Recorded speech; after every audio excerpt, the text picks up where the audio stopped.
السلام عليكم ورحمة الله وبركاته. الحمد لله الذي نحمده ونستعينه ونستغفره ونؤمن به ونتوكل عليه. أما بعد.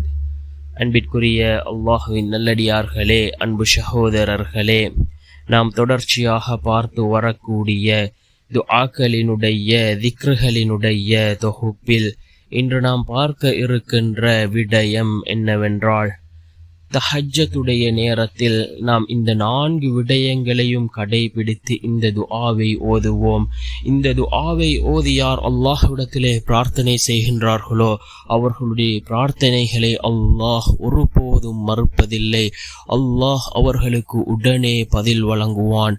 அப்படிப்பட்ட மிகச்சிறந்த ஒரு துஆவை தான் நாம் இன்றைய வீடியோவில் பார்க்க இருக்கின்றோம். அன்பார்ந்தவர்களே, அல்லாஹ்வின் நல்லடியார்களே, அதிகமானோர் நம்முடைய சேனலை சப்ஸ்கிரைப் செய்யாமல் பார்த்து கொண்டிருக்கின்றீர்கள். நீங்கள் சப்ஸ்கிரைப் செய்து லைக் இடுவதன் மூலமாக நமது சேனலில் உள்ள வீடியோக்கள் இன்னும் பல சகோதரர்களுக்கு கொண்டு போய் சேர்க்கப்படும். அவர்கள் அதனை பார்த்து பயனடைந்தால் அதற்குரிய கூலியை அல்லாஹ் உங்களுக்கும் வழங்குவான். அன்பார்ந்தவர்களே, அல்லாஹ்வின் நல்லடியார்களே, அதிகமான சகோதரர்கள் கூறக்கூடிய ஒரு விடயம்தான், நான் அதிகமாக அல்லாஹ்விடத்திலே துஆக்களை கேட்கின்றேன், என்னுடைய துஆ அல்லாஹ்விடத்திலே ஏற்றுக்கொள்ளப்படுகின்றதா இல்லையா என்று கூட எனக்கு தெரிவதில்லை என்று அதிகமான சகோதரர்கள் குறிப்பிடுகிறார்கள். அன்பார்ந்தவர்களே, அல்லாஹ்வின் நல்லடியார்களே, இவ்வாறு நீங்கள் துஆக்களை கேளுங்கள். நிச்சயமாக உங்களுடைய துஆக்களுக்கு அல்லாஹ் உடனே பதில் வழங்குவான். எவ்வாறென்றால், நாம் துஆக்களை கேட்கின்ற பொழுது இந்த 4 விடயங்களையும் நாம் கடைபிடிக்க வேண்டும். முதலாவது, நாம் துஆக்களை கேட்கின்ற பொழுது பயத்தோடு கேட்க வேண்டும். என்னுடைய ரப்பிடம் நான் கேட்கின்றேன், அல்லாஹ்வை பயந்தவர்களாக நாம் நம்முடைய துஆக்களை கேட்க வேண்டும். அதே போன்று ஆசையோடு கேட்க வேண்டும். நான் என்னுடைய ரப்பிடத்திலே கேட்கின்றேன், ஆசையோடு நாம் நம்முடைய தேவைகளை நாம் அல்லாஹ்விடத்திலே கேட்க வேண்டும். மூன்றாவது, பணிவோடு கேட்க வேண்டும்.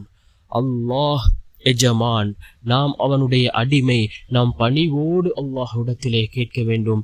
நாம் எவ்வாறு ஒரு எஜமானிடத்திலே நாம் ஒரு வேலைகளை செய்துவிட்டு கூலிகளை வாங்கும் பொழுது எவ்வாறு பணிவாக நடந்து கொள்கின்றோமோ, அதே போன்று நம்மை படைத்த ரப்பு அவனிடம் நாம் பணிவாக நாம் நம்முடைய தேவைகளை கேட்க வேண்டும். அதே போன்று மறைவாக கேட்க வேண்டும். இந்த 4 விடயங்களையும் உள்ளடக்கி நாம் துஆக்களை கேட்டால் நிச்சயமாக அல்லாஹ் ஜல்ல சுப்ஹானஹு வ தஆலா நம்முடைய துஆக்களை ஏற்றுக்கொள்வான். அதே போன்று தஹஜ்ஜுடைய நேரத்தில் கேட்கக்கூடிய துஆக்கள் அல்லாஹ்விடத்திலே அங்கீகரிக்கப்படுகின்றது. தஹஜ்ஜுடைய நேரம் துஆக்கள் ஏற்றுக்கொள்ளப்படுவதற்கு மிகவும் ஏற்றமான நேரமாக இருந்து கொண்டிருக்கின்றது. அன்பார்ந்தவர்களே, அல்லாஹ்வின் நல்லடியார்களே, நாம் தஹஜ்ஜுடைய நேரத்தில் அதிகமாக துஆக்களை கேட்போம். இந்த தஹஜ்ஜுடைய தொழுகையை நாம் தொழுவோம். ஏராளமான சிறப்புகள் இந்த தஹஜ்ஜுடைய தொழுகைக்கு கூறப்பட்டிருக்கின்றது. ரசூலுல்லாஹி ஸல்லல்லாஹு அலைஹி வஸல்லம் அவர்கள் கூறினார்கள், ஃபர்தான ஐவேளை தொழுகைக்கு பின்னால் இருக்கின்ற அடுத்த மிகச்சிறந்த தொழுகை தஹஜ்ஜுடைய தொழுகை என்பதாக அல்லாஹ்வின் தூதர் ஸல்லல்லாஹு அலைஹி வஸல்லம் அவர்கள் கூறினார்கள். அன்பார்ந்தவர்களே, அல்லாஹ்வின் நல்லடியார்களே, நாம் இந்த நேரத்திலே அதிகமாக நாம் பிரார்த்தனைகளில் ஈடுபடுவோம். இந்த துஆவை ஓதி நாம் நம்முடைய பிரார்த்தனைகளை கேட்போம். ரசூலுல்லாஹி ஸல்லல்லாஹு அலைஹி வஸல்லம் அவர்கள் கூறினார்கள், இந்த துஆவை ஓதி யார் அல்லாஹ்விடத்திலே கையேந்துகிறார்களோ அவர்களுடைய கைகளை வெறும் கையாக அனுப்புவதை அல்லாஹ் விரும்புவதில்லை என்று கூறினார்கள் ஸல்லல்லாஹு அலைஹி வஸல்லம் அவர்கள் எதை கேட்டாலும் அல்லாஹ் கொடுப்பான் என்பதாக அல்லாஹ்வின் தூதர் ஸல்லல்லாஹு அலைஹி வஸல்லம் அவர்கள் கூறிய அந்த துஆ தான், லா இலாஹ இல்லா அன்த சுப்ஹானக இன்னி குன்து மினல் ஸாலிமீன்.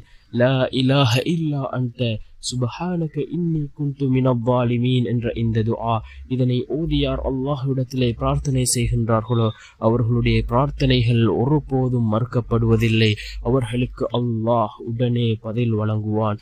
அப்படிப்பட்ட மிகவும் சக்தி வாய்ந்த ஒரு துஆ தான் இந்த லா இலாஹ இல்லா அன்த சுப்ஹானக இன்னி குன்து மினல் ஸாலிமீன். வணக்கத்திற்குரியவன் அல்லாஹ்வை தவிர வேறு யாரும் இல்லை என்று வரக்கூடிய மிகச்சிறந்த ஒரு துஆ. இதனை ஓதி நாம் அல்லாஹ்விடத்திலே பிரார்த்தனை செய்வோம். நிச்சயமாக அல்லாஹ் ஜல்ல சுப்ஹானஹு வ தஆலா நம்முடைய அனைத்து விடயங்களையும் சீராக்குவான். வல்ல நாயன் நம் அனைவரின் பாவங்களையும் மன்னித்து உயர்ந்த ஜன்னத்துல் ஃபிர்தௌஸ் என்ற சுவனத்தில் நம் அனைவரையும் ஒன்று சேர்ப்பானாக. ஆமீன்.